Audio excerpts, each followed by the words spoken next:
Hey guys, welcome back to my channel. I wanted to hop on here and do a quick tutorial review or whatnot. So I uploaded a video of the brand Face Halo and I wanted to go ahead and try it out compared to just a basic makeup wipe. So let's go ahead and get started.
Okay, so I used literally 7 wipes to clean this side of my face, and I just literally used the Face Halo on this side.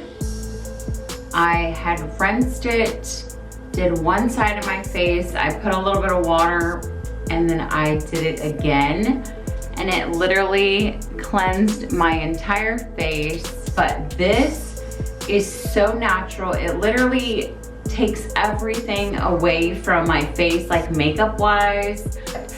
I do use the 4D mascara. 4D mascara, waterproof mascara. So when I do use it, when I'm washing my face, I normally have to like wash my eyes like 2 or 3 times just to get all of the product out of my face. With the Face Halo, I literally kept it on my eye for a couple of seconds while it was drenched. So I'm obsessed. Face Halo has been one of the natural face cleansers that I've ever used. So I'm excited to keep using them, and I just can't wait till they come up with a different product because I want to try it out. I want to see because they've been so like I said, I just wanted to hop on here and share that with you guys. If you have any questions, comment down below. I will definitely put the link down in the description box below where you can pick yours up at. Anyways, that's it, you guys. I hope you enjoyed the video. Thanks for watching. See you in the next video.